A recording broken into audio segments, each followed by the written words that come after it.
Welcome, ladies and gentlemen, to day 2 of our 7th International Summit, India Satcom 2021.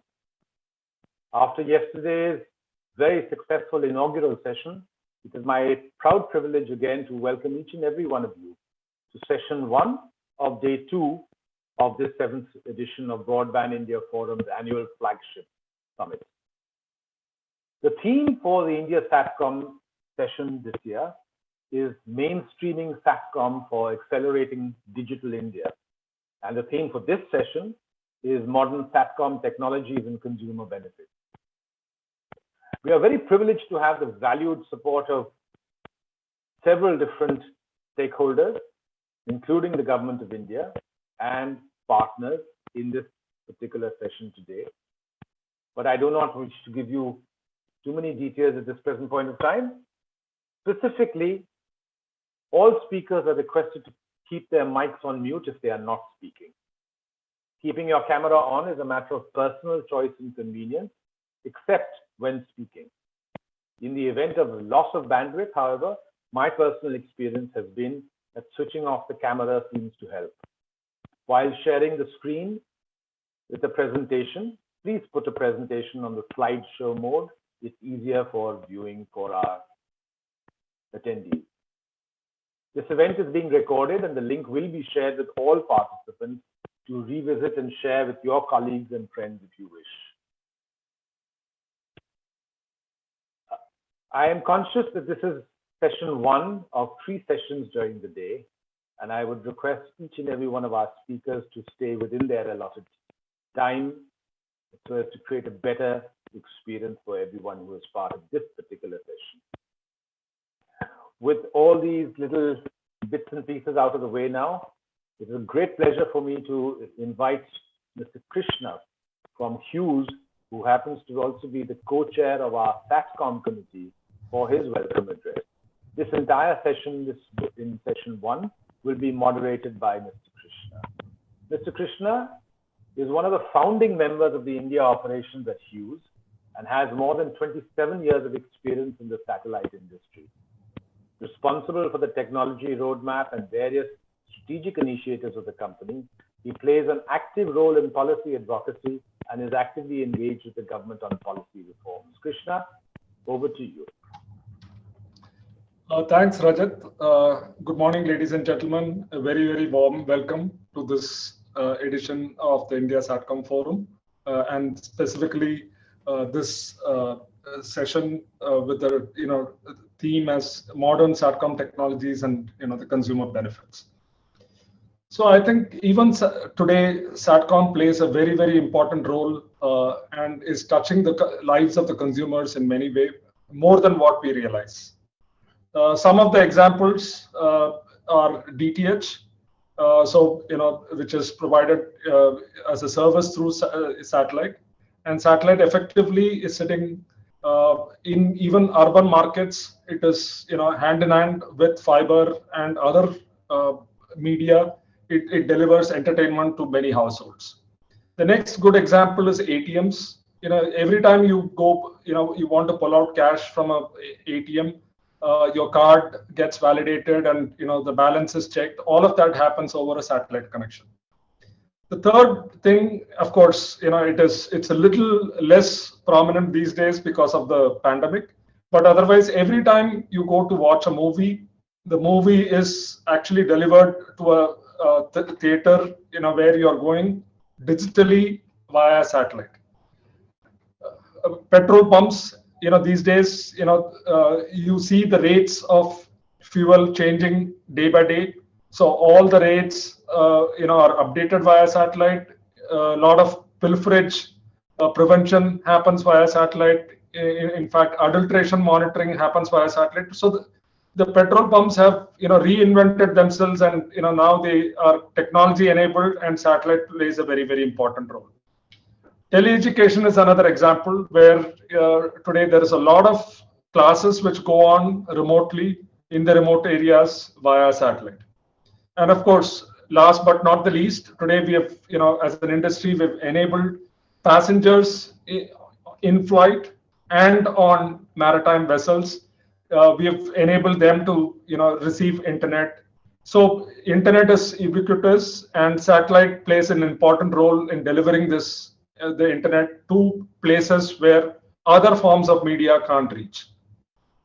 So that being said, today is the most exciting time for the satellite industry.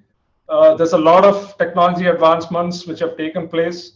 So it's very apt to discuss the modern Satcom technologies and, more importantly, how that will benefit the consumer. So I also kindly request the speakers to put more emphasis on this element, on the benefits to the consumer, because we are all from the industry, we all are quite well aware of what the modern technologies are. But obviously, we all are here for a purpose, a mission, which is to change the lives of the people that we deliver the service to. So that's going to be very important. Another big step in this direction, which Satcom has achieved, is recently the 3GPP included satellite as one of the media options. It's called the non-terrestrial access option. So that's a very significant step. So with this, Satcom can replace even the traditional radio-based access to delivering 5G services going forward directly to consumers on their phones. So all this is to come. Possibly we'll hear some of that from the speakers. So I have the privilege to moderate this session, which has a very esteemed panel of speakers. But before we get into their introduction, firstly, on behalf of Broadband India Forum, I would like to extend a warm welcome to Mr. Rakesh Sashibhushan. He really needs no introduction. He has made significant contributions to the space industry in his 35 years of career. He has won the ISRO Team and Merit Awards in the year 2011 and 12. More importantly, he served as the director of ISRO's Propulsion Complex in Tamil Nadu, and as the Deputy Director, Vikram Sarabhai Space Center for the composite entity. So he has led the testing activities of the India's cryogenic effort, the engine, and was instrumental in many other technology advancements and development. So very warm welcome to you, sir, and over to you to conduct this session and give your wisdom to us. Thanks.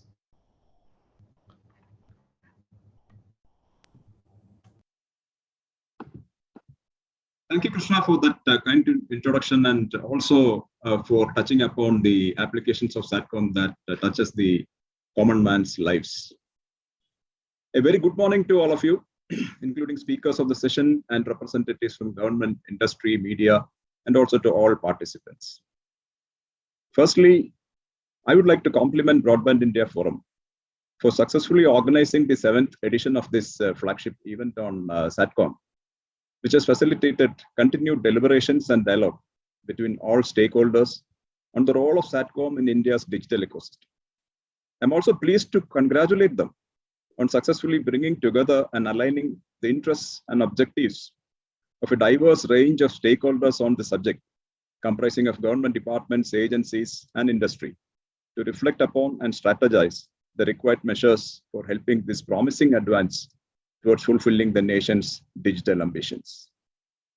As you all know, on May 16, 2020, Finance Minister Nirmala Sitharaman announced a set of reforms for the hitherto restricted domain of space as a part of creating new opportunities to revive the COVID-stricken domestic economy.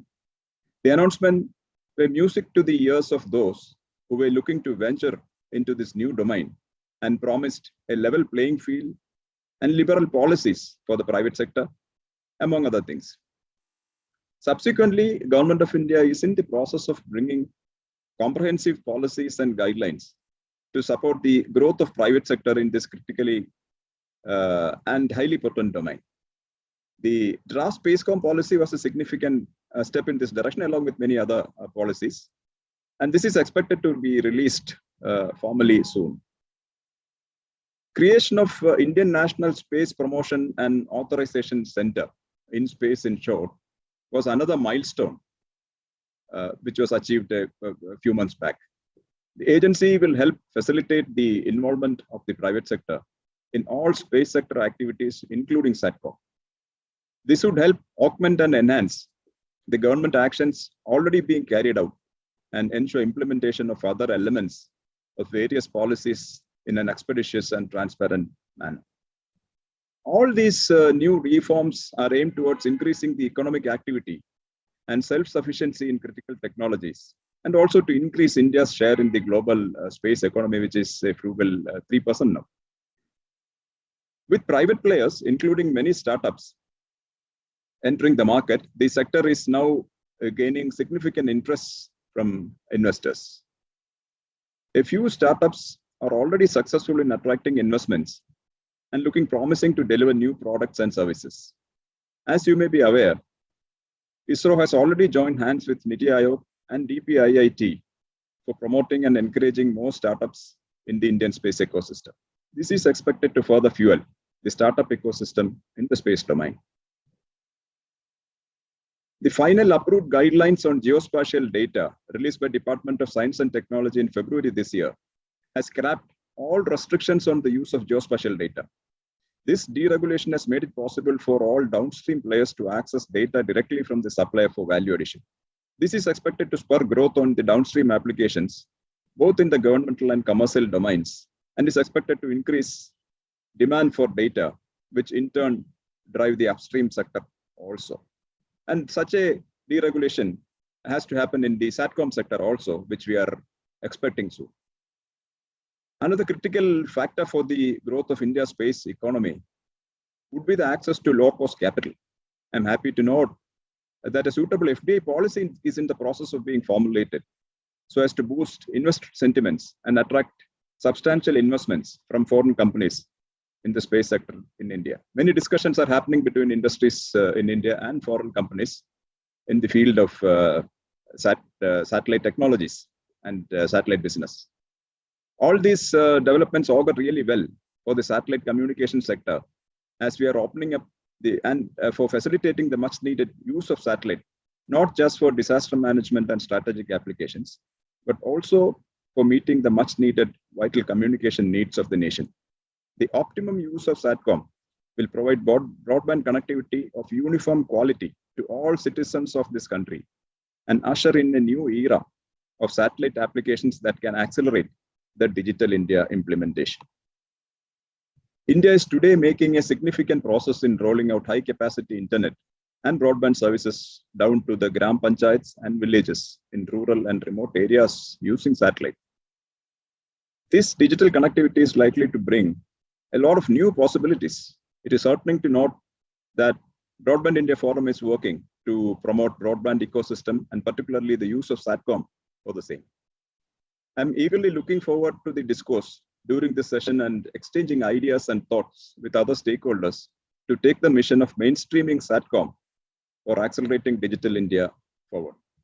Thank you. I now move on with the program and invite the first speaker, Mr. Brajendra Bhuvan Urmalia, Product and Pre-Sales Head, Maritime and Aero Business, Nelco Limited. Mr. Urmalia has over 20 years of rich experience in Viasat industry with expertise in the areas of solution engineering, pre-sales, product development, network operations, system integration, project implementation, among other things. He has a master's in computer applications. Over to you, Mr. Brajendra. Thank you. Change is the law of life, and those who look only to the past or present are certain to miss the future. I would like to start this session by this famous quote by John F. Kennedy. Today, we are living in an era which is witnessing some drastic changes in the satellite communication industry globally. It is all the more heartening to see that India is not behind and is contributing equally to the new developments in this direction. And it is equally exciting to know that we don't only witness such changes, but also we are part of it. Sri Rakesh Shashibhushan, CMD Antriksh, Mr. Rajat Mukherjee, DGBIF, my colleagues from the industry, and all other dignitaries present in the gathering. It is my honor to address such an esteemed and enlightened gathering of senior officials from government and industry colleagues from India and other parts of the world on such an interesting topic, which is modern Satcom technologies and consumer benefits. I would first start with details about my company, brief. Nelco is one of the leading companies in India providing satellite broadband communication services in the B2B space to enterprise and government customers, and is among the first to have started and have fully functional in-flight and maritime connectivity services.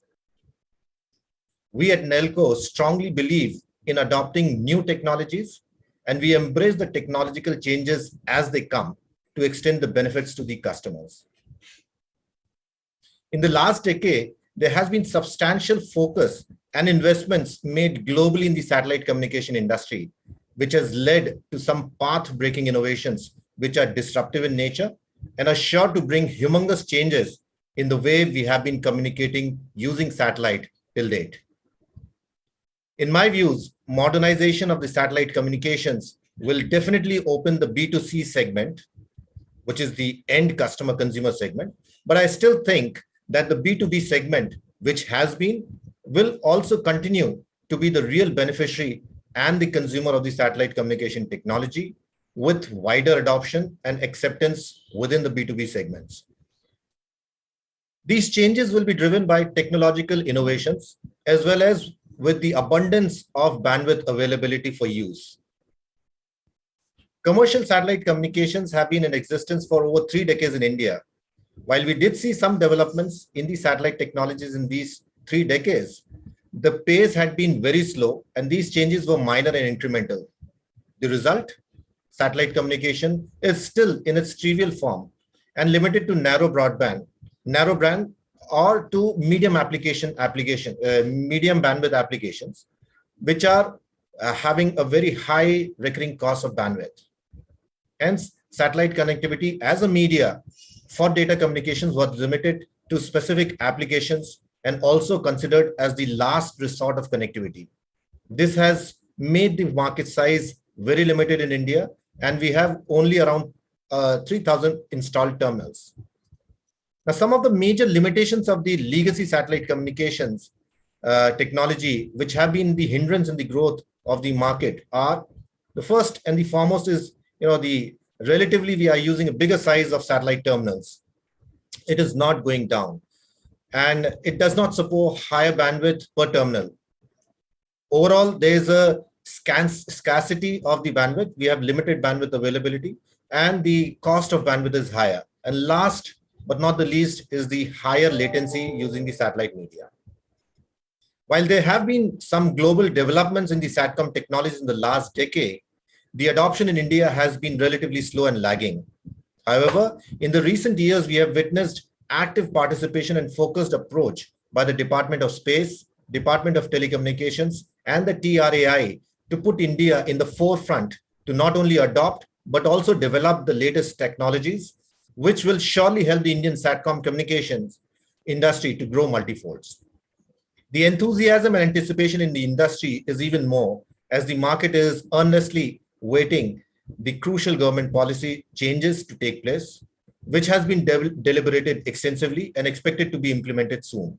The changes are expected to help the satellite communication industry leapfrog and catch up with the global industry. There is tremendous innovation happening in this direction. There are typically 2 directions where the innovation is happening. One is in the space technologies, where we are getting newer generation satellites, which are getting launched, like the HTS, the XTS, and the LEO satellite constellations for broadband communications. And to the other hand, we also have small sats and nanosat satellites for low bit rate applications across multiple frequency bands, like the L band, S band, KU, KA, and C bands, etc. And the other side of technology development innovation is happening on the end user terminals, where we are witnessing flat panel antennas, electronically steerable antennas, which are having lower footprints and are also being developed for ease of use and maintenance, supporting wide range of applications. Let us understand what do the modern Satcom technologies bring to the consumers. Now, with the availability of many satellites, there will be abundant bandwidth available for use. There will be support for higher capacity per terminal. A few hundreds of Mbps to Gbps can be supported from a single terminal. The bandwidth will be cheaper and affordable, at considerably lower price points than what it is available today. The overall terminal size will be very small. It can be to a size of a notebook, or even we are looking that the satellite can be supported on mobile phones, hand phones. And then we'll have lower latency, especially with the introduction of the NGSO satellites. And what does it mean to the consumers? It means higher performance. It is ease of installation, maintenance, and management. And it will also support wider variety of usage. It will open up markets for new applications. And at the same time, the technology will be affordable. Now, abundance is the mantra to make the satellite technology affordable by the mass and increasing the applications and usage of the satellite media. We have seen it happening in the terrestrial telecommunications market. When the data is available in abundance at affordable cost, it created demand for newer applications and opened a whole lot of new market. We can see like it for OTT. Now, India has a vast landscape, and hence it has always been a challenge to provide connectivity coverage all across the nation, or even maintain uniform coverage and quality of service at places where it is available, resulting in the digital divide across regions. It is expected that the modern Satcom technologies at affordable costs will help in mitigating this digital divide in India. It shall also be noted that satellite will be complementing the terrestrial technologies like the 5G rather than competing it. The modern technologies will drive the demand for higher bandwidth applications. Some of the areas where the consumers of the technology will get benefited directly or indirectly are satellite will be used for providing reliable backhaul connectivity for establishing 4G and 5G networks across the country. While it will be a B2B market for Satcom, but eventually it will benefit the end users, where they'll be able to access mobile connectivity in regions where they have not been able to use till now. There will be better acceptance by the enterprise customers for Satcom media, and they will be looking for moving the satellite media from the last choice to one of the preferred choices, especially in tier 3 cities onwards. There will be choice or as a backup link in tier 1 and tier 2 cities for enhanced uptimes. That is what the customers, enterprise customers will look into. Satellite will help in accelerating the Digital India program by connecting all the villages across the country. Broadband connectivity for security agencies in border areas is an important national security concern that can be addressed with the modern technologies. It will help in building robust infrastructure for two-way interactive education in remote locations and increasing the literacy drive in India. It would be the preferred media for content distribution across cluster of sites. It will help in providing robust connectivity to and enabling BPO companies to shift their operations to tier 3 and tier 4 cities to reduce their operations cost. It will help in smoother rollout of telemedicine solutions across the villages in the country. It will enable land mobility even more, opening more of the segments within land mobility, like the logistics, in the disaster reliefs, in the connected cars and surveillance segments. It will speed the adoption of in-flight connectivity by the domestic airlines, making affordable services for passenger Wi-Fi and flight operations management. Enhancing the usage across the maritime communications market due to availability of high-speed connectivity. It will encourage newer segments like luxury yachts, cruise to offer affordable broadband speed satellite connectivity.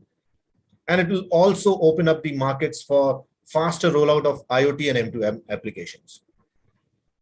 All the benefits that we have discussed above of the new satellite technologies are subject to the right policy framework and regulations that would encourage the industry to invest, develop, and adopt new technologies and contribute towards the overall growth of the nation. Towards the end, I would like to say that there is immense potential and bright future for the new generation satellite communications in India. And I believe that Satcom will play a significant role in bridging the digital divide in India, thereby benefiting the consumers. Thank you. Jai Hind.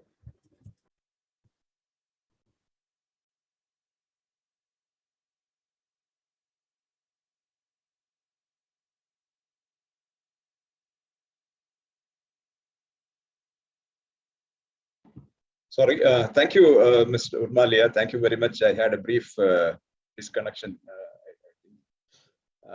Thank you for the comparison between the legacy systems and the new technologies that are coming in, and the comprehensive review of the various possibilities that are to be seen with the new technologies that can come in, including the security, the tele-education, and many possibilities. Your imagination is probably the only. So thank you very much for that nice elucidation of Satcom as applications and possibilities.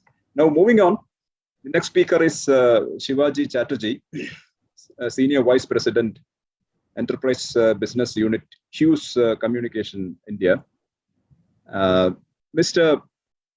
Chatterjee has over 26 years of experience in the areas of Satcom, broadband networking, managed services, and business solutions across diverse industry segments, with many firsts in the areas of digital divide, banking, digital cinema, e-governance, and distance education.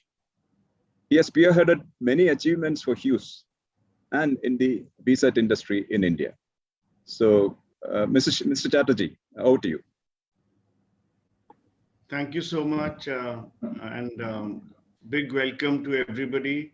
I'd definitely like to firstly appreciate the work done by BIF to organize this event. And I feel all the members of BIF, both collectively and individually, to keep Satcom in the limelight, in the mainstream. We saw in the session yesterday the kind of different work going on in terms of reform. I don't think even 10 years back, when probably satellite as a media was more mainstream, we had this kind of visibility. So I think it's excellent, the fact that I think what India Satcom and India Satcom Forum has done is to allow Indian Space Association to be formed by creating those kind of foundations. I feel it's really path-breaking work, and something which as VSAI we tried to do over many years, but it's great to see, just as a industry person being here for long, to see these kind of changes. So I have a presentation today, and I'll just take forward what Brajendra said. I think it's pretty complementary to his presentation in the sense that he's talked about the application, and I'll talk about really some of the triggers and what really a user benefit is. So is this screen visible? Can somebody just confirm? Yes, Shivaji. Yes, it is. Okay. Yeah. So firstly, when I see all these modern technologies, little on the lighter side, it's very tough for all of us to keep in touch with what all are the changes, because it is rocket science, and it is rocket science which is changing dramatically. Just today, I read in the paper about ISRO developing technology of rockets which will eat itself. So, it is something which, needs some amount of understanding, and, we'll try. Thankfully, Krishna said, don't go into the technology, focus on the benefits. So that makes all of our jobs easier. But I think what is important to see is, why has satellite communication been so important in India? We talk about 300,000 sites, but it's more about its ubiquity across different segments, how it's always kind of something which has remained in the limelight, despite, I'll say, a lot of inherent disadvantages due to the regulatory policy, supply constraints, the hyperactive terrestrial and wireless competition we see in India. Yet satellite technology is going strong. Companies like Hughes and Nelco have been successful, doing well. I think if you look at Nelco's market cap, I think it's a good testimony to what the outlook the average public has from a Viasat services company in India. Hughes India is, of course, not listed here. But I think on the left, if we look at it, it's some of the traits of satellite communication and what is the benefit to the user or the consumer. Ubiquity means anywhere in India. That's the biggest selling point, right? Because you can do it, get a service anywhere in the country. Second is reliability. I think this is something which doesn't get as much attention. But in India, if there's a wire, there will be a rat eating it or somebody cutting it. And that kind of no wire, no outage is why I think DTH is successful, mainly because of these first 2 or 3 parameters. The homogeneity of service, and I think this is very unique. The rural QoS is same like you get in the urban. I don't think any time, any terrestrial wireless technology, this will ever be true. The POP is always going to be some distance away, or the core of the network is always going to be some distance away for any terrestrial or wireless. But that's not true for satellite, where it's truly a homogeneous level of service. The availability is the highest, I think, again, because of the end-to-end system being pretty simple, a satellite, a terminal on the ground, you have close to 100% uptime. Still today, satellite is used as the de facto backup for enterprise connectivity, just like an insurance is to have a peace of mind. The broadcast nature has facilitated many multicast applications. I think on the limitation side, it's these last 3 points. The high latency has created a slowness for the high bandwidth applications, a lot of interactivity, there's a lot of handshakes, the new advanced applications, a lot of cloud dependence. So that's really what has been one of the big issues.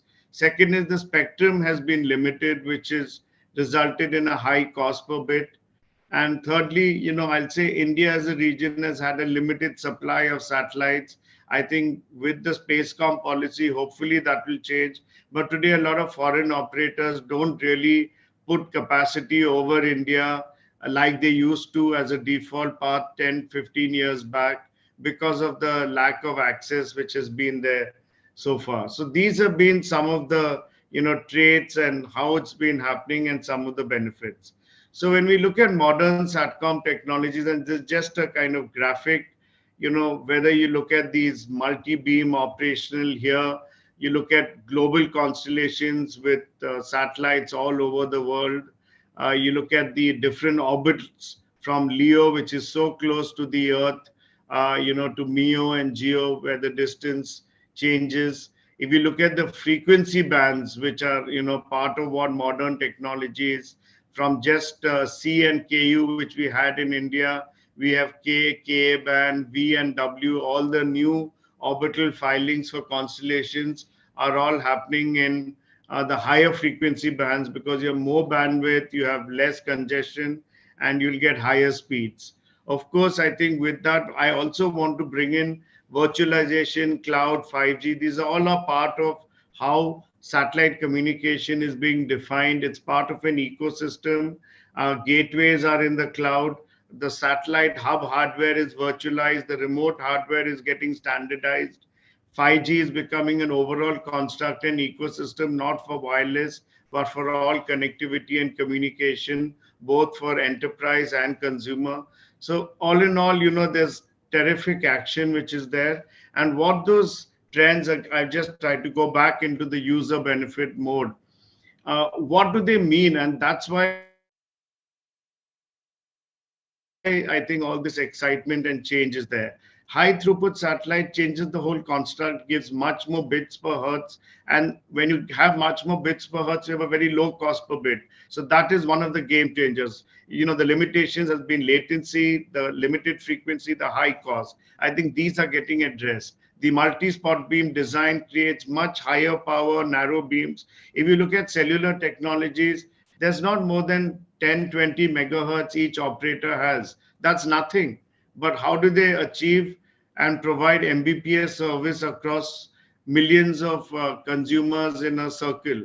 It's only because cells reuse those frequencies through multiple small cells. Similarly, that's what satellites are doing. There are more and more beams going up on each satellite, reusing the frequency, creating smaller terminals, higher power.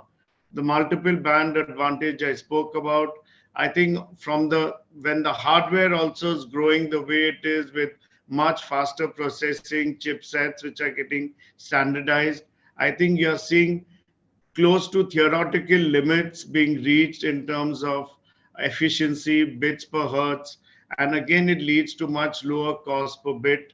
I think the whole ecosystem of cloud virtualization is creating a very ease of use in the form of it being embedded into the whole, way connectivity is going to happen. SD-WAN, you can add into that construct too. The LEO and MEO orbits, definitely they have created the big game changer along, because by default they have to be global. You can't do LEO, MEO without it being a global constellation. So these two constructs together have created the biggest noise, because what it means is with a global coverage, the same service which is available in the most advanced countries in the world are going to be available in the least advanced countries. So that is automatically bringing things to par. Today you have 5G in many developed countries, you don't have it in India. But once Leo MEO come in with, you'll have it at the same time everywhere in the world. And of course, it provides that big advantage of low latency, which will probably solve the user application and performance level. We are talking of latencies which are similar to a broadband latency in terms of 20 milliseconds. So it's just something which is going to really change the dynamic. It's really a game changer.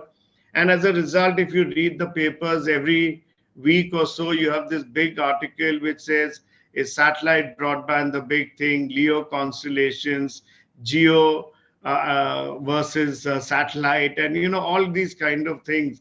I feel that obviously it's the media getting very excited, but I think behind that excitement, there is some fundamentals that there is this global constellations, big names coming in, and they are bringing India as a strategic market along with any other important market. So I think these two things combined with the fact that we haven't really had a good Geo HTS ecosystem, I think that's what India feels that will probably make a leapfrog from a 3G equivalent to a 5G equivalent. But along with this excitement, I want to also say that it's not just, it's not all one way. And that's why I feel that I just made this, there's a lot of numbers here. But the key thing I want to mention is there's a space, and each of these technologies have their own strengths and weaknesses. While the LEO is getting all the hype, the terminals are very sophisticated, very expensive, and definitely to get into a consumer market or low bandwidth market is going to be very tough, because the terminal itself costs upward of thousands of dollars, at a minimum.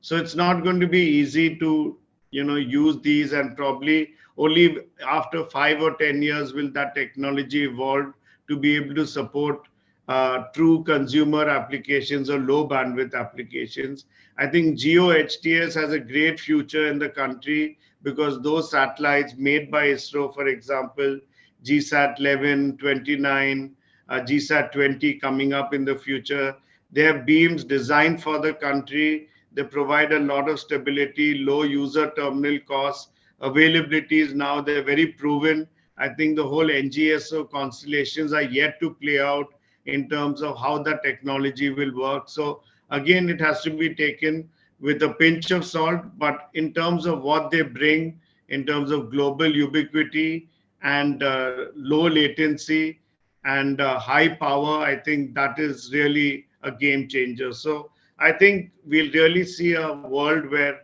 all these different modern technologies will complement each other really well. And lastly, I'll say, after working in the industry for that long, it's what we love to do, what we are good at, and we keep, plugging in day in, day out. It's to see this kind of days when the policy is changing, the media has got the hype, the customers ask us, when is the next thing coming? I feel it's the best case scenario for all of us. We are really getting into a sweet spot scenario, and I feel all the kind of push and hype that is being done by BIF and everybody here will really help this industry realize its potential in terms of meeting what we as individuals, as industry professionals, as modern Satcom technologies with the user benefits, really meeting into a happy sweet spot.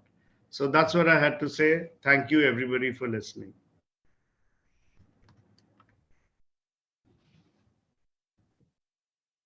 Thank you, Mr. Chatterjee, for that nice presentation elucidating on the advantages of the modern technology, and also, bringing out various features which will affect the end user.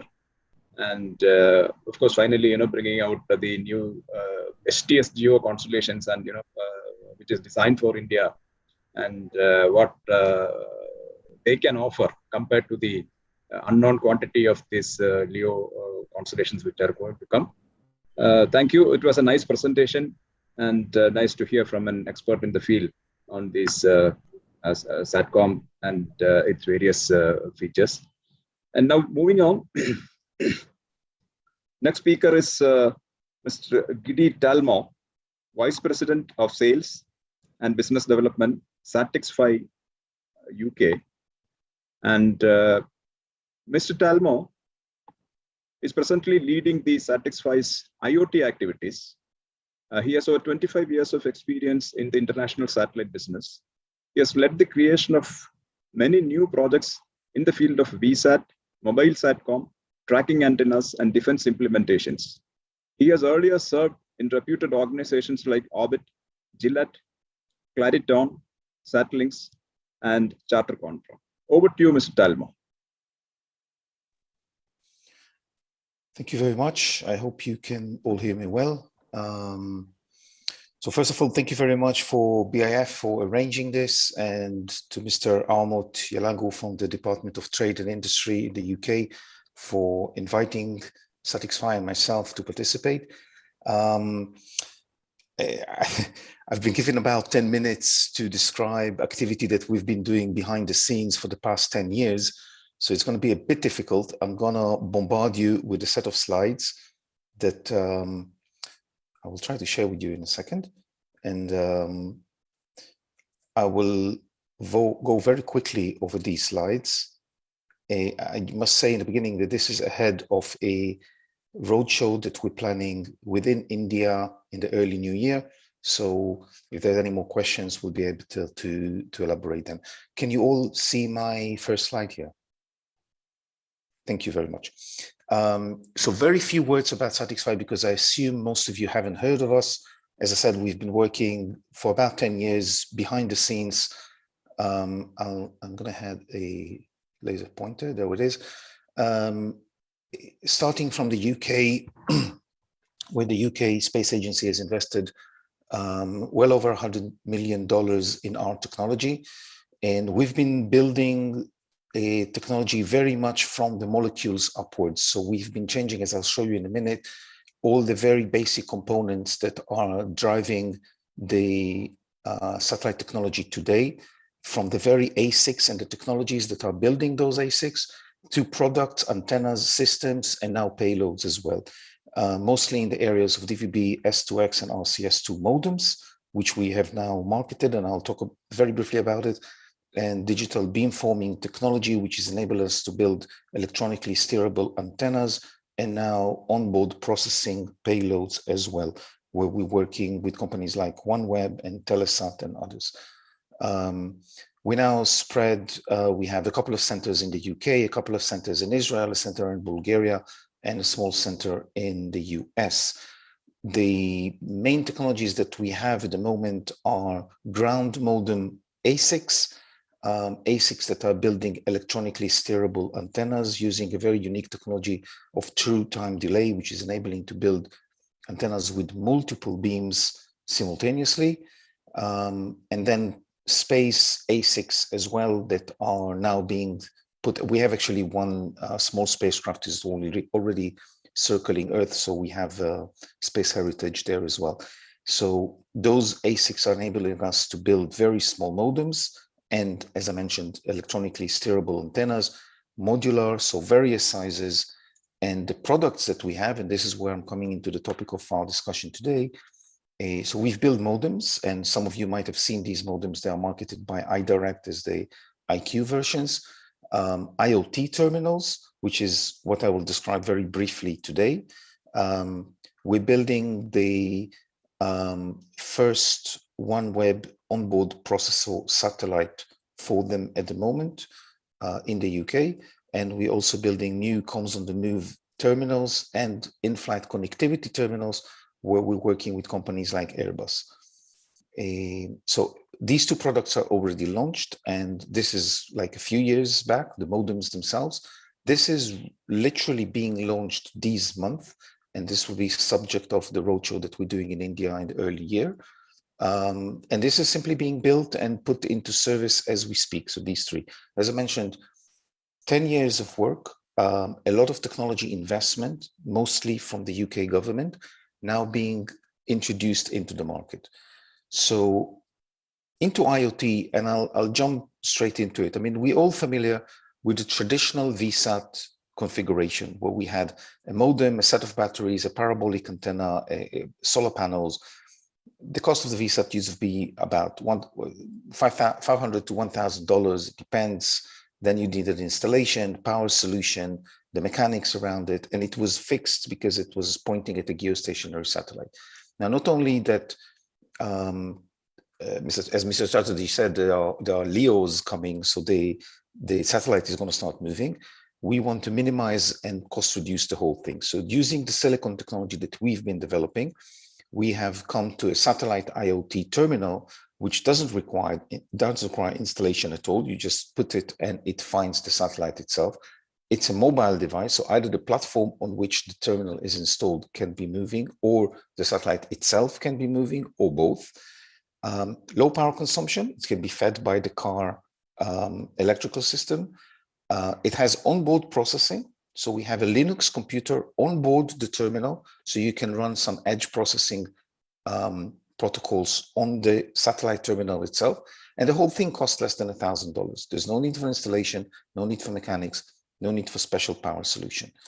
This is how it looks. This is actually the first generation, which we're now into the second one, but this is the first generation that we are testing at the moment. You can see it's a KU band, Satcom IoT. It's the size of a small laptop, completely mobile. One device that's combining the electronically tracking antenna, which is, you can see up here, the radiating element, 256 radiating elements in KU, being managed by our set of silicon chips, which are doing digital beamforming, and RFICs, which are essentially, for those of us who are long time in the industry, these are small bucks. These are a small LNA and PA in a chip spread across the board, enabling the whole thing to operate autonomously. And then this antenna device is connected to a modem, which is also built into the same terminal. On the modem itself, we have already built in GPS, gyro, accelerometer, and compass, so that the unit can serve really as an independent IoT terminal. And it also has Wi-Fi and Bluetooth chip on board, which enables technician connectivity into the terminal without need for additional wires. What is it good for? All the good things that we're all familiar with and we spoke about for a long time.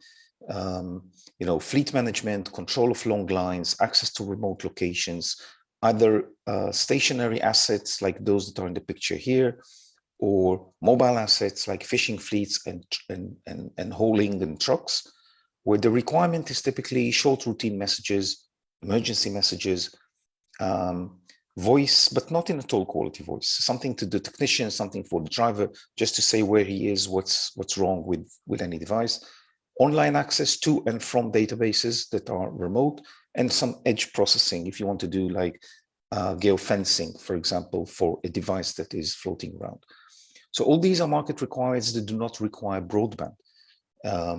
As I've shown before, we're talking about a very small antenna. The equivalent parabolic of that antenna is about 20 centimeters. that requires special waveform that is able to work with very low signal to noise ratio. We have that system in place. We have developed both the waveform and the hub, and we are deploying them now. The hub is using all the normal standards of DVB-S2X on the forward and DVB-RCS2 on the return. So as I said, a lot of work has been put into this before we introduce this to the market. And this is it. I mean, there's a hub, as I mentioned, which is used in this case for an IoT system. We can use the hub for other, for our modems, for example, and comms on the move and other applications. But in this case, this is a very typical, from those of us who are familiar with the Viasat market, very typical configuration. We have a forward channel going to a geostationary satellite. It could be a LEO, by the way. We are doing such early examinations with OneWeb themselves to do this system over LEO. So there's a forward channel, and then thousands of terminals spread across an area, which could be the size of India. It really depends on the footprint that we're looking at. Those terminals are broadcasting back return channels in one of several waveforms. One of them is DVB-RCS2 as the return channel. So you could have random access and dedicated access, and then install them on all kinds of platforms, either stationary or moving. I was really trying to squeeze a lot into this very, very short presentation. So I thank you for your for listening. And if there's any more questions, I'm happy to take them either later on in the presentation today, or as I mentioned in the roadshow that we're planning in the early year in India. So thank you very much for your attention. Thank you, Mr. Talmo, for bringing this cutting-edge technology, for explaining that to us. It's really very, very exciting to see how the level of miniaturization that you have achieved, the ASICs chips that you have developed, and integrating a power supply, steerable beams, modem, everything in a platform, and then without mechanics, how it can be implemented. So it opens up a whole lot of avenues for application. I'm sure India is one country which will benefit from this sort of application. Very, very happy to hear this, and thank you very much for this presentation. Moving on, we have Mr. Gajendra Tijare, who is Executive Vice President, Star India. Mr. Tijare is an M&E industry professional for over 22 years. He has worked with reputed media companies in various capacities. He has managed several portfolios within the broadcast technology function and has led the digital transformation for Star India. Currently, he oversees the tech and operational functions for the network. Over to Mr. Tijare. A very good morning to everyone. I'd like to am I audible? I hope I get a thumbs up, so I'm great. Super. Thank you. So a very warm welcome, and I think I'm very honored to be a part of this forum, with some esteemed speakers and champions of technology in the industry. A big thank you to BIF for giving me this platform to speak. I represent a fraternity of users and not much of the technology experts here, but it's great to have a seat at the table to share some of my thoughts, and I thank everybody for this opportunity. It's a great learning experience just to be here and listen to experts within India and outside talk about the emerging technologies in Satcom. And being an extensive user of the same technology to reach where I am in my career path and in the industry, I think it's an overwhelming experience. So just to start, I made some notes. I have a small presentation. I think I'll be able to do this in 10 minutes or maybe faster. I'm in media, right? So we have to be time bound. So I'll try and make this quick. Any which way. So like I said, I'm going to use this opportunity to discuss certain points, like Mr. Krishna said, that, not more on the technology, but on the benefits. And I represent both the broadcaster today as a user, as well as the end results to the consumer as benefits.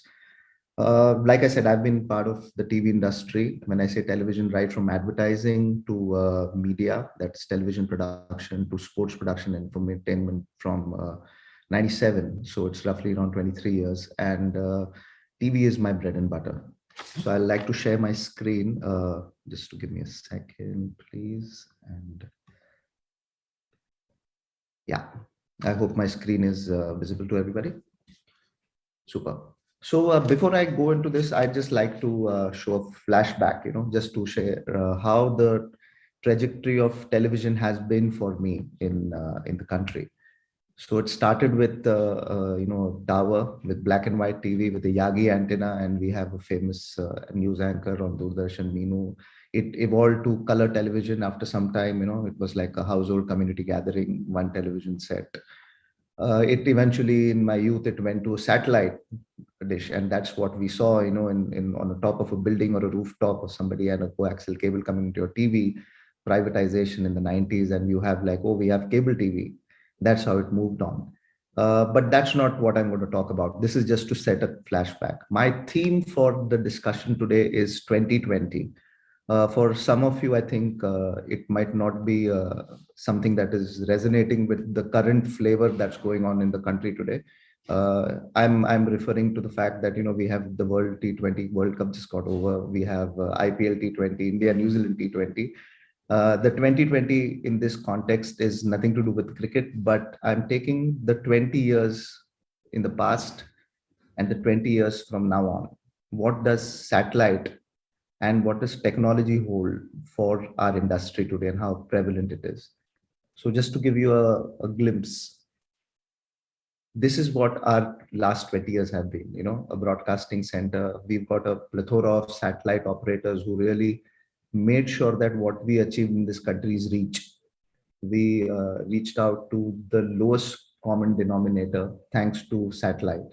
We could reach the masses to every corner of our country, and accompanied by our cable and our DTH operators, we went to consumer homes. This is the advantage of being in the satellite industry. Just to give you a snapshot of something what's happened in the last 20 years, the number of channels in our country, if you look at it, have moved from 130 plus channels to today we are roughly around 900 plus channels. This is the growth in the last 20 years that we've seen. And this remarkable feat has been, we've been able to achieve this only thanks to the distribution network that has been created thanks to the satellite industry, India, as well as our foreign satellite partners. A snapshot into what I see, which has occurred in the last 20 years, and that sets the context for what's going to be the possibility for the next 20 years. If you see the share of distribution, what I denote as a Yagi antenna is what we had as terrestrial distribution in 2005. And this data that I've shared is from some sources which have been collated. So it's not something that I've thought of and I've just put there.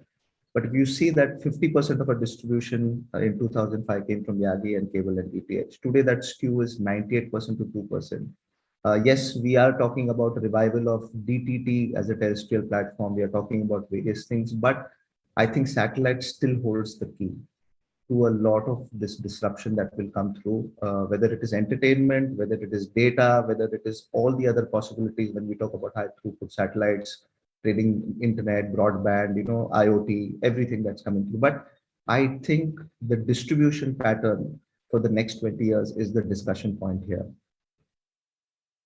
Today, the cable and satellite households we are at is 183 million plus. That's just to give you just a sample size, and I think there is a huge opportunity looking at a 7 billion population. We have a long way to go ahead. So what is happening? If I have to just touch upon what is this entire discussion based upon, and I think in a previous session also I had discussed this. Is there a fear everybody's talking about, about cable cutting? And I'm talking particularly in my industry. Entertainment to a consumer is moving from a satellite to a non-satellite based delivery. Well, that's perception, that's the fear. And I think what's causing that is a deeper penetration of internet. We've seen the influx of internet via a mobile device or through a fiber network, which has exponentially grown. And I think in the last 2 years of the pandemic, even more. speeds have moved from 5 Mbps. When I remember in 2015, we wanted to do 4K and we were not getting more than 15 Mbps. Today we get 200 Mbps at home, 1 gig, at office and everything. Ease of launch because of internet, because of broadband. There are multiple options that are available. IPTV, you get television, you get streaming, you get everything through a box, which is a new age box. It's a new tech stack basically.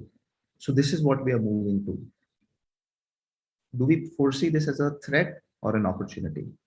That's the discussion topic.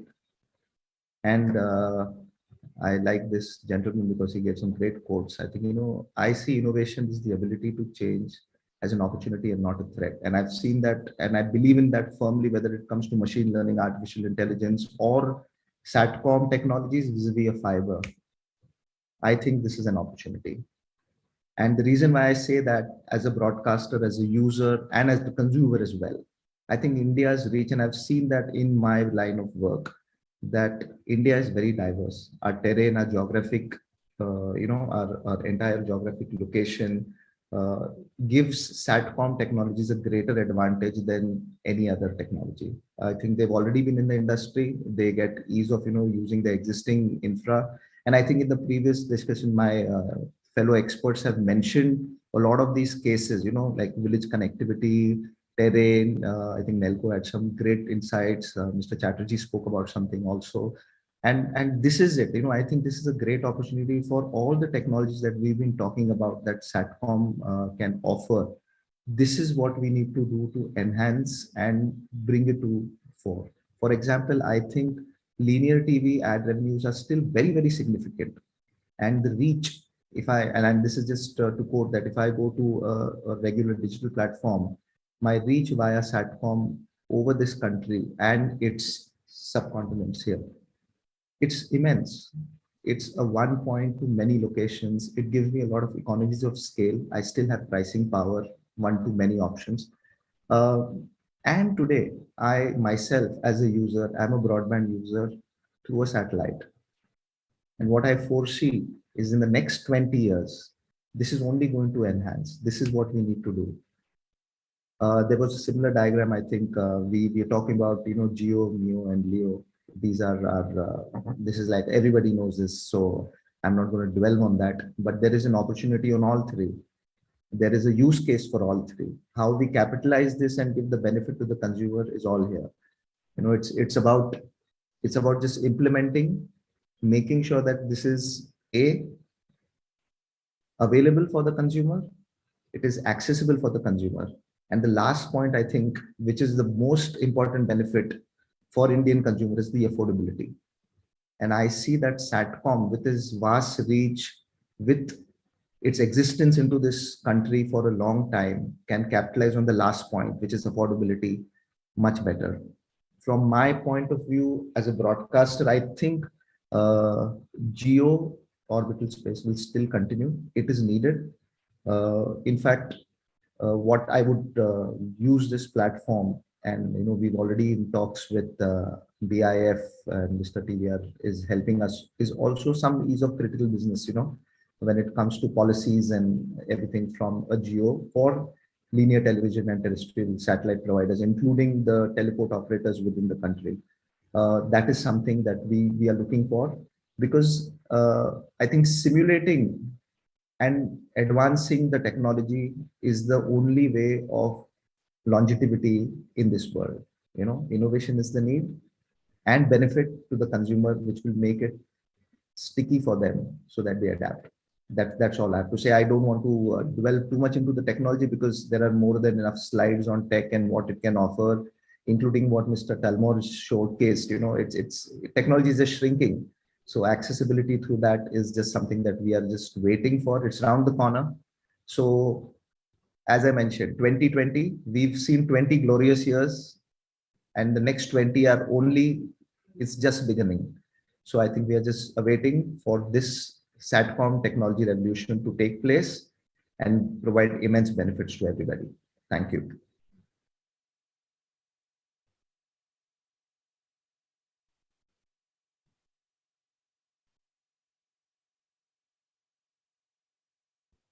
You're on mute, Mr. Sashish Bhushan.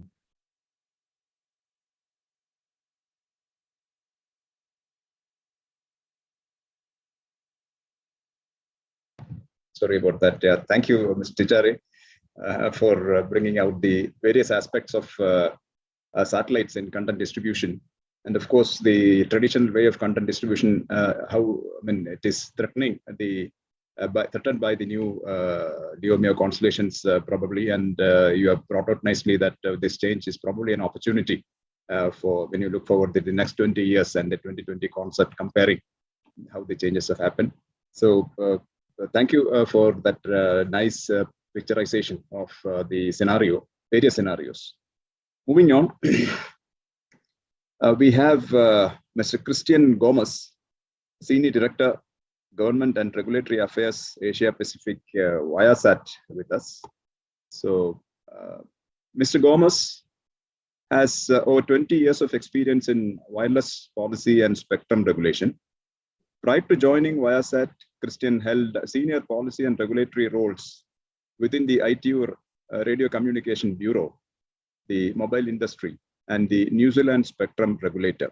He has represented New Zealand at WRC and Asia Pacific regions, regional forums, including APT. He'll be making the presentation jointly with Mr. Mehul Bhandari, who is Senior Advisor Viasat. So for a change, we can see from the regulatory angle what it means to be in the for Satcom industry in the future. Over to Mr. Gomez. Thank you very much. Can you hear me? Yes. Excellent. It's a great pleasure to be here today, and I'm very grateful to the Broadband India Forum and also to the distinguished government officials from the India government to allow us to share this space to talk about satellite technology and the benefits it brings to India. So I would like to provide some context because we need to be able to bridge the gap between technology and why technology is needed and how this technology will be impacting India for the next decades.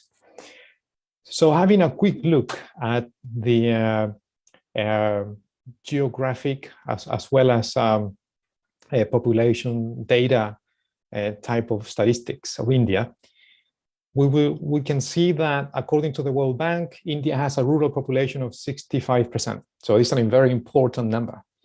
And there will be plenty of economic benefits coming from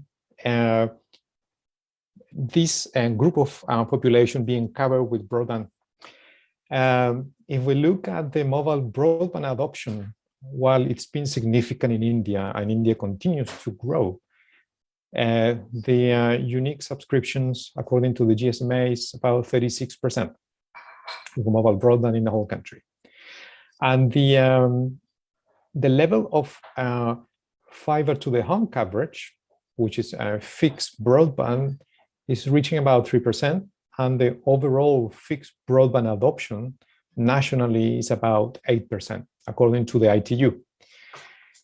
So what does this mean? This means that there is still a lot of work to do in India. While India has been progressing well, and there's still the need to bridge the digital divide and get broadband and get people connected through the whole country. Now, the size of India, being a considerably big country, makes it very, very hard for terrestrial networks alone to provide broadband to the country.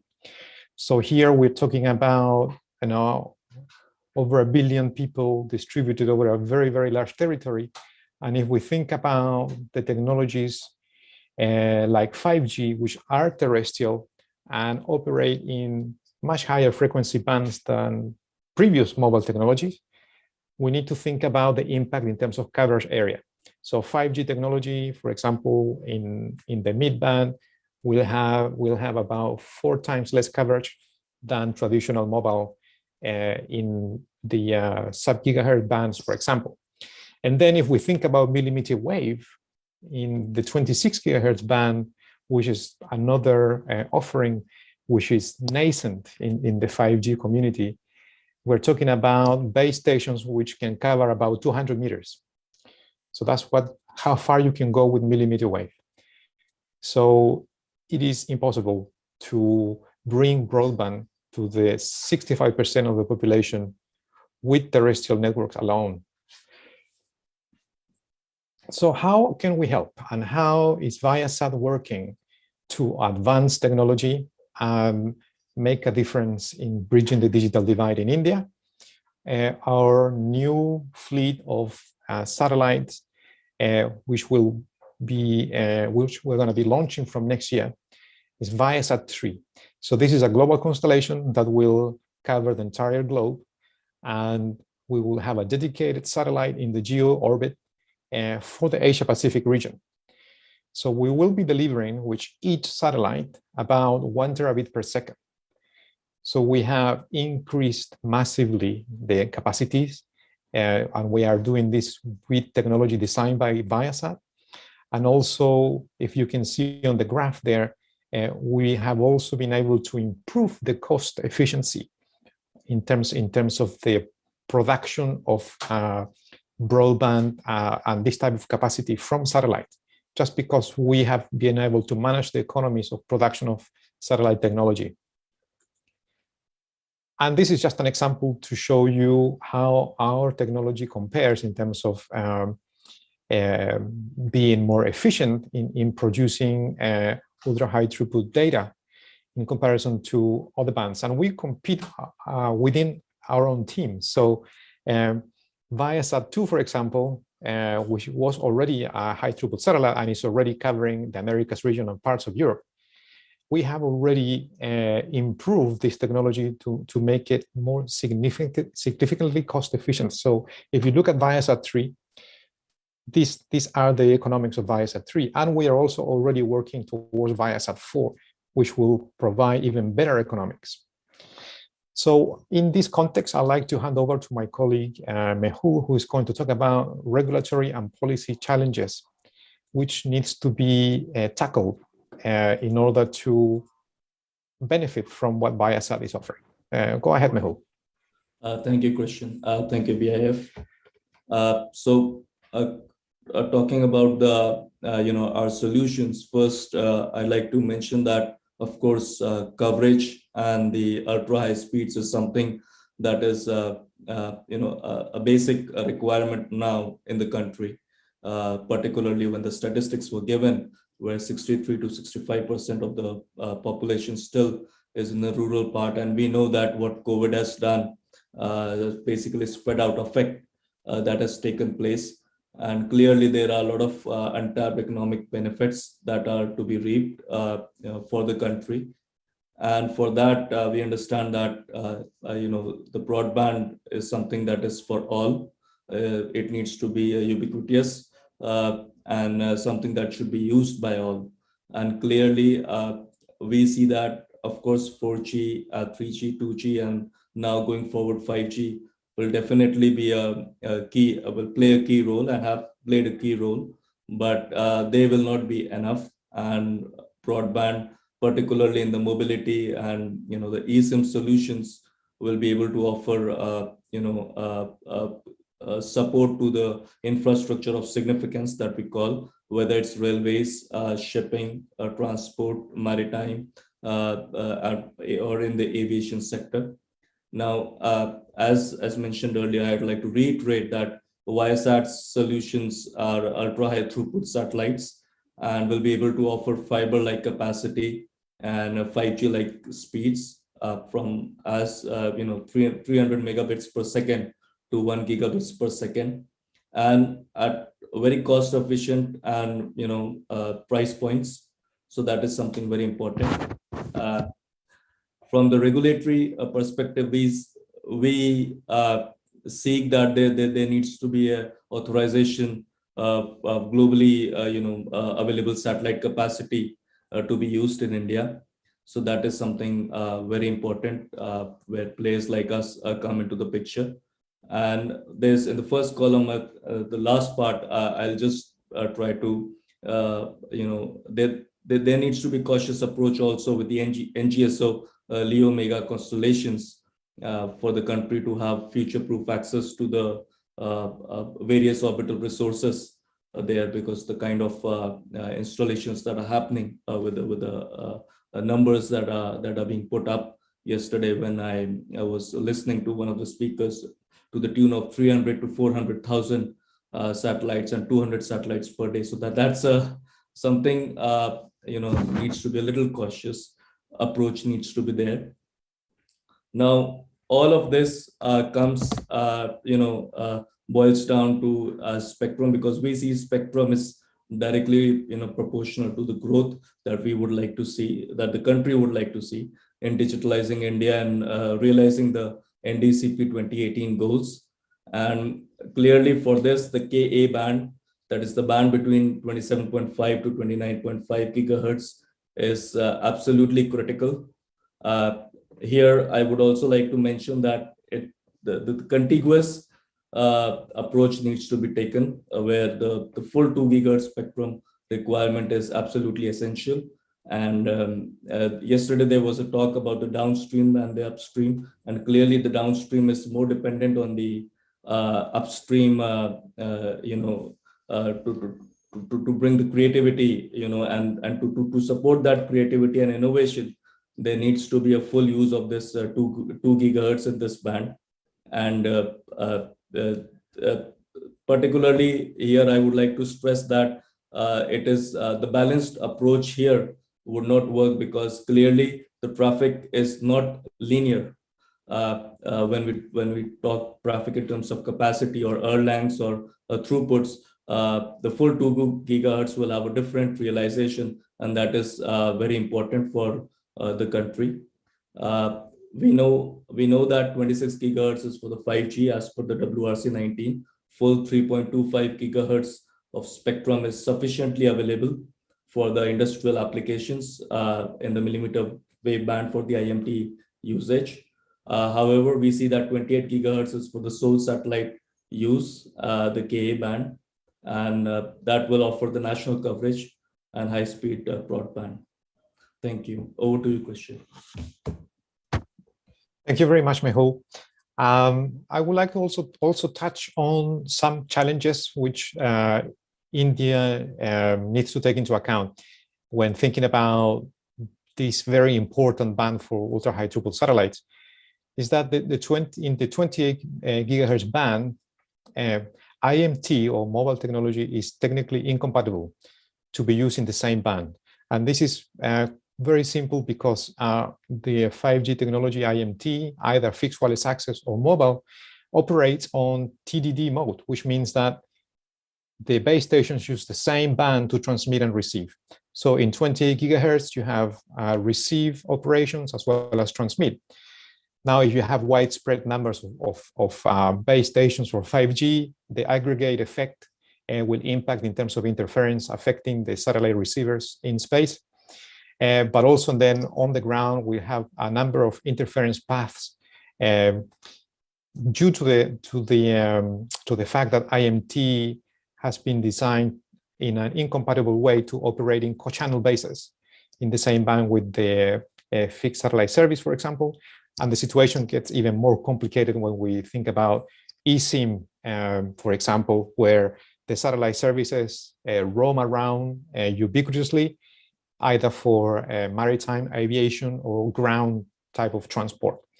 So this is something that India needs to consider. And this is why it is so important to preserve the 28 gigahertz band in full for satellite, because there is no replacement band. So it's either Ka, we call this band Ka. If there is nothing there to replace it, you have to move down to Ku, about 10 gigahertz down. And the bandwidth is different, and the economics are different as well. And the device footprint, it is quite different as well. So 28 gigahertz is key for India. ITU has studied some of the issues. However, the studies in terms of compatibility between satellite eSIM has not been carried out.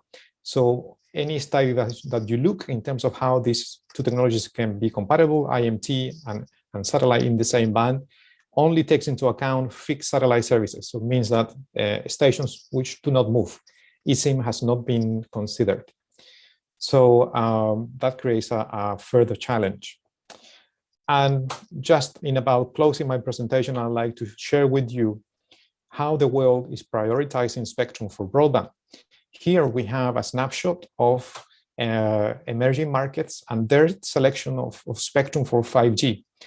Here you will see that the light green band, which represents the mid band, is the highest priority band for the deployment of 5G terrestrial.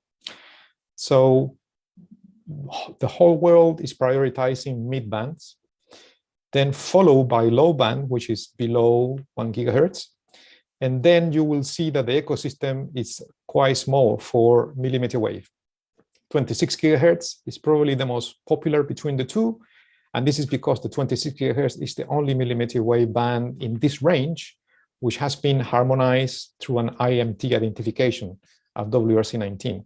Then we look at 28 gigahertz, and the ecosystem is minimum. So it's a handful of countries only. And let's remember that the 28 gigahertz band is not an IMT identified band by the ITU. So the recommendation here is to always align with the international allocation.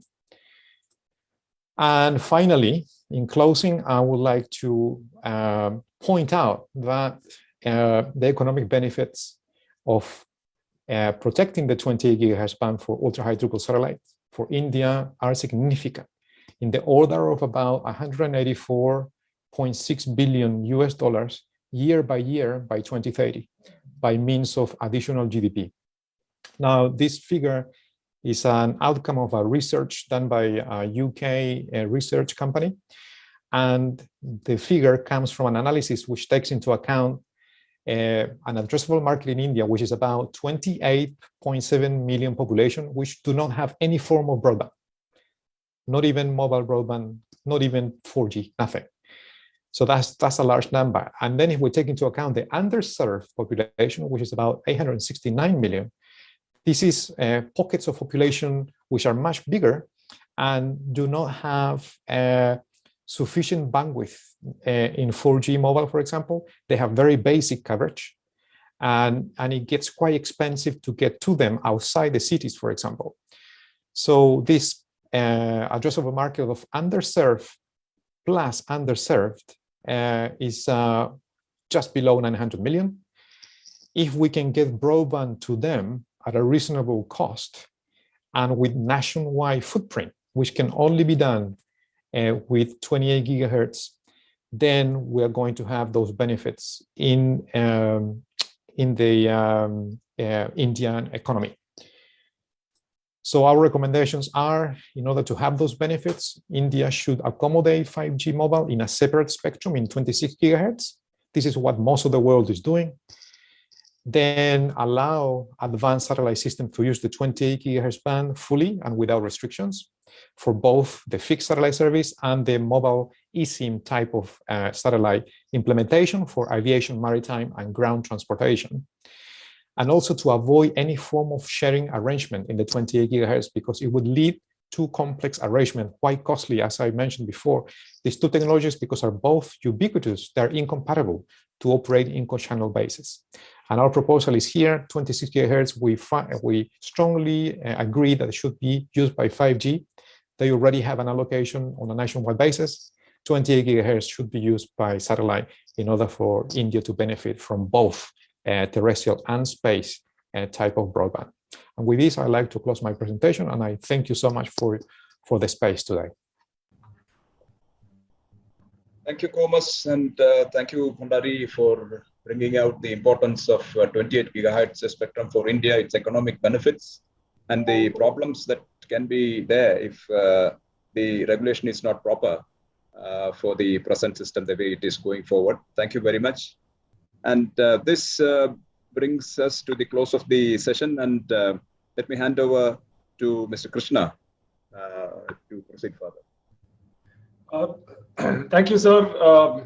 I now, before I get to my closing remarks and a vote of thanks, first I'll, hand it over to Debashish to, do a Q&A, maybe some questions and where the panel can answer. And then I'll come back for my closing remarks later. Over to you, Debashish. Thank you, Krishna. Thank you very much. Good afternoon, or rather good morning to all. We've had a round of very, very vibrant discussions, and we have heard a very, very interesting dialogue on various aspects of the Satcom technologies and how the modernization is likely to help in consumer benefits. I have the task of actually asking questions, or rather moderating a Q&A session, but as I can see from the chat box, we haven't received much there. So maybe I'll put up a question from my side, and that is, as a layman, you see, as a consumer, we are interested in, we believe in technology agnosticity. We don't know, or we don't even wish to know whether the technology or the application that we are running, be it watching Netflix or be it doing filling up buying a airline ticket, or even doing a Zoom call. We are not interested in knowing whether the backend technology is through satellite or it is through a terrestrial means. And even within a satellite, we are not really very keen to know whether it is coming through a LEO or it's coming through a GEO satellite. So given the fact that the normal Aam Aadmi, a consumer, is not aware and doesn't need to be aware of what kind of technology is behind it, as long as the service is, very rightly as mentioned by one of the experts, should be ubiquitous, should be affordable, and should be accessible anywhere and everywhere. So how does what we have heard is that there are technologies which are geo satellite based, and there are technologies which are based on the new LEO or the non-GSO constellations. So how can we ensure that for the ordinary consumer to benefit, that we can actually have a marriage between the two, so that we get the best of both worlds, which means we get coverage across and every ubiquitous coverage. At the same time, we get 5G like speeds, and at the same time, ultra low latencies. So is there a way possible by which we can actually marry the two or the multiple technologies so that there is seamless coverage and excellent quality of service and with high resiliency, for which will really benefit the end consumer, so that he or she does not distinguish or doesn't have to distinguish between one technology vis-a-vis the other. So I'm asking this very, very elite panel of experts, what is their view? Do you think this is ever possible? And do you think it is in the ultimate benefit for the end consumer that there should be some kind of a network which supports this seamless marriage between different technologies behind it? So Krishna, can I answer? Open to everyone. Yeah, please go ahead. Krishna, you're on mute. Krishna, you're on mute. Yeah, so I'm sorry. Sorry. Yeah, before somebody jumps into answering this question, again on a lighter note, I would want to have the last word on it. So I will answer the same question as part of my closing remarks, but I really want to hear from the panel, what do they feel, what is the answer for this question? And I'll give my 2 cents towards the end. Yeah, so firstly, I want to say that it's also a BIF question, because they are media neutral, they are orbit neutral, so it's not just a consumer talking. But in fact, Debashish, in September during the satellite show in US, Hughes demonstrated a GEO plus LEO integrated terminal. We actually showed a consumer with streaming, exactly what you said. We actually demonstrated this with a OneWeb terminal and a Hughes Jupiter service. So definitely there is, I'll say they're just divergent paths. It was converged at an IP level. It will take maybe 2 or 3 generations of evolution for it to get miniaturized, integrated into one device. It's very much like satellite and terrestrial today. They can be integrated at a device level, but it's not truly embedded in terms of one joint technology. I think a 5G or 6G ecosystem is trying to bring it all together. I think that's the promise.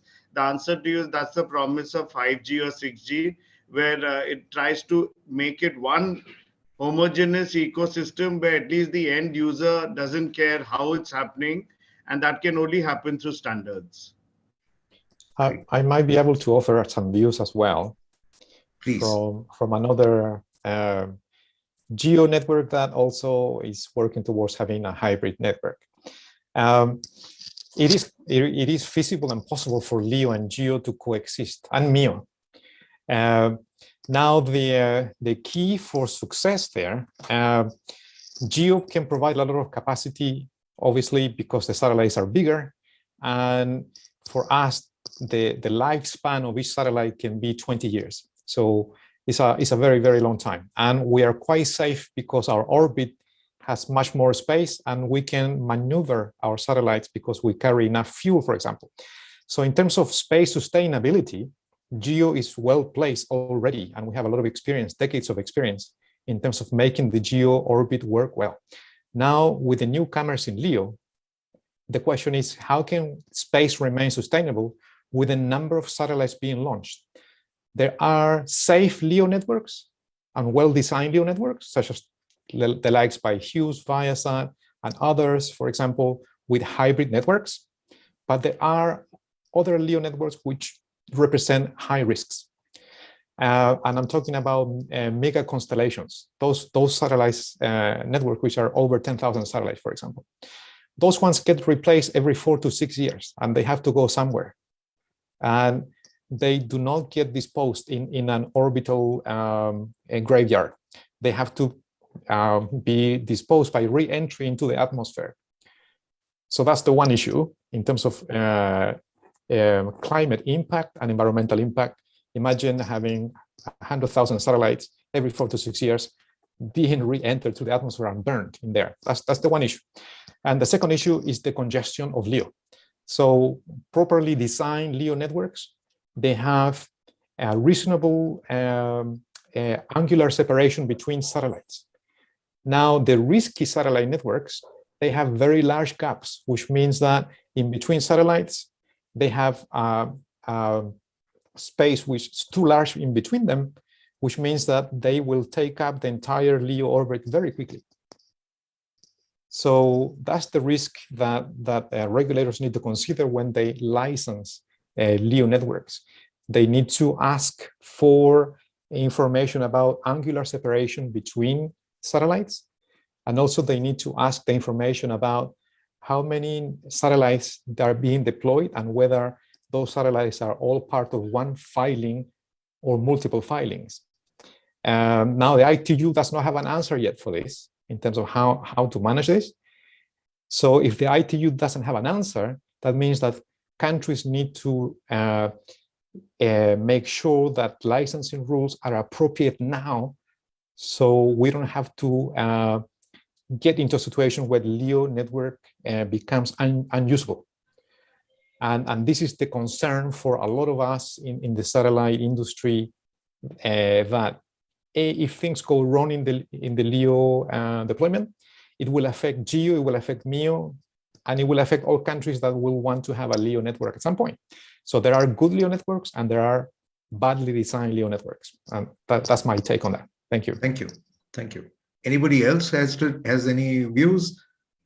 We're already past the 12-hour mark. So I think if there are no other views, then I'll hand it over back to Krishna for taking it forward. I have no other question to ask. Over to you. Great.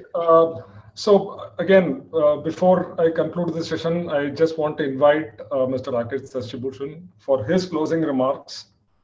Sir, I think it's been a great inspiration. We want to hear you, how you've enjoyed the session and what are the key takeaways from your point of view, and then I'll conclude it at last. Thank you, sir. Thank you, Krishna. It was really very interesting discussion. We have gone through the various applications of the emerging new technologies, the features, the comparison, and also some of the new developments in the hardware, the miniaturization that is happening, in the IoT terminals and how that is different from the earlier ones and the obvious advantages of using them. And Viasat finally has come out with the importance of regulation and spectrum allocation. And if that is not done properly, then what could be the implications and what could be the economic effects of that very clearly. So it was really a very, very interesting and informative session. And let me thank all the speakers for this. And I now hand over to Krishna for his final remarks. Thank you. Thank you so much, sir. So I think, I have some key takeaways. I'm sure all of you have some key takeaways as well. So I'm going to quickly summarize what my key takeaways are and what each of them spoke and, how relevant they are to the topic. So I think it started with Mr. Rakesh Sasibhushan, giving a great outline to the Satcom policy, new Satcom policy, which is now being called as a Spacecom policy, which also enables a lot of players in the launch and the satellite build, place. A lot of startups who are looking to do a lot of work in this area, and soon, we would have satellites which are launched from the country, which are not, by ISRO, but by private players. I think that's a great encouragement for the entire industry. Vijendra Urmalia, they really brought out, some of the limitations first, and he also brought out a lot of, benefits, how it can benefit the industry, and very, very good examples, very relevant examples. And of course, Shivaji, my dear colleague and close friend, he brought out, how today, the technology benefits, users, and how with all this modern, Satcom and the changes, how they will bring about even more benefits.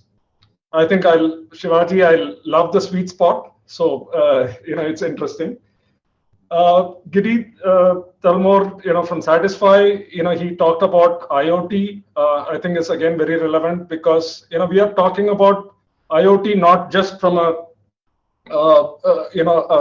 terrestrial point of view, but the user could be anywhere within the coverage of terrestrial, not within the coverage of.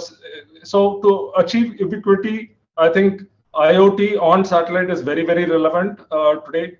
Also, he talked about this digital beamforming technology. I mean, tomorrow, you are walking on the road, there could be a satellite beam which is focused on you just to deliver some bits to you. I think the technology is getting more and more exciting, more and more interesting. Gajendra Tijare from Star, he outlined the past 20 years and the future 20 years. Man, I can't think of the next 2 years, how you could draw a roadmap for the next 20 years. Hats off to you. I think on a lighter note, the satellite industry and the broadcast industry every year gets together and talks about, this is the, every, of the session has a topic, which is whether linear television is dead or will OTT, kind of override that. So I think the answer is, and they all conclude that linear television is good to go for many years, right? And on a serious note, I think, linear television and OTT will go hand in hand. I mean, every house today has multiple televisions or multiple forms of viewing. There are youngsters who are watching content on, their mobile phones and other devices, whereas there is definitely a set of people in every home who still would want to look at the regular television. And I think the DTS has done a wonderful job. And of course, with satellites, what is going to happen is the content delivery to the edge, especially in the case of 5G networks, where a lot of content, the satellite has a great advantage of what's called as multicasting. So with that, without use of, bandwidth, just keep in mind, OTT is going to consume, if there are 10 subscribers, is going to consume bandwidth 10 times. But that's where content delivery networks combined with satellite can effectively bring that bandwidth down. Viasat, again, Christian Gomez and Mehul Bhandari, brought out the regulatory challenges and, and there was a good takeaway that 65% of the rural population, don't have broadband access, and the mobile broadband is going to reach only 36.1% of the, population, and possibly FTTH will be only 3% of the households, and of course, with a multiplier of the number of users. I think very nicely brought out. Mehul, has worn two hats. One from the GSMA in the past, and now with Viasat. So one of the things that GSMA has been talking about is on the mid-band and the millimeter wave capacity. Very nicely that they are using the millimeter wave and mid-band more for capacity and less of coverage. I think that's a very important point, that today satellite is using some of these bands for coverage, reaching to the remote and rural areas, whereas GSMA or GSM players are using these bands, the higher bands, for more capacity density and less of coverage. So I think that is, some people the regulators have to understand this, that what is important, coverage to the rural areas is important, and, having digital India is important, or increased capacity is important. And of course, there are via media solving these problems in a more mature way. Also, one thing I would like to point out, it's been often said that the 28 gigahertz is 27.5 to 29.5. I stand corrected. I want to correct this, that it is 27.5 to 30, because there are also a lot of NGSO constellations who are going to operate on the 29.5 to 30. So that's again important. Rightly put by Christian, the NGSO constellations, of course they are upcoming, but it's going to be a nightmare in terms of interference mitigation, deorbiting, and debris management. I think this is something which all the regulators have to take note of. With the last few sentences, I think the mobile device on the hands of this is one of the questions that Devashish asked. I think the mobile device in the hands of the consumer is, for a country like India, is going to be the primary device how the consumer consumes the internet. I think there's no doubt about that. So the role of Satcom in this situation where the mobile device is going to be the primary device is a kind of a behind the scene role. I think that is why, except for the DTH, which is where it's a primary role, many of the things today what Satcom is doing and will do in the future will always be behind the scenes. The government has thought about a brilliant public data office construct. So there again, satellite is going to power the broadband for the public data offices, and for a lot of consumers where the mobile device, they are consuming internet on the mobile device, Satcom can still be behind the scenes and power those mobile devices for internet. I think so. Definitely satellite, both geos, and this is what Shivaji also alluded to, that all of these networks, whether it is GSO, non-GSO, all of them have a place, and they have, the pie is so bigger that you don't have to really compete with each other, but everybody has a place. I think with that, I close the session. Thank you all for staying tuned, and I thank the eminent panelists for their brilliant views. It's a lot of good takeaways. I really appreciate it. Thank you.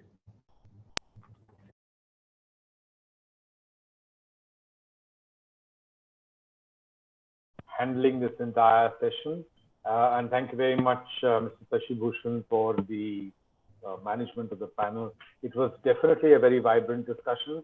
I just want to remind all the attendees that we will be now closing session 1, but session 2 will start at 2 o'clock. And the theme of session 2 is going to be complementary role of Satcom to help achieve broadband for all. Do join us at 2 o'clock in the afternoon, or sooner, or whenever it is convenient to you. And that brings us to the end of session 1. Thank you very much to each and every one of you. Rajat, can we have a group photograph? Can we have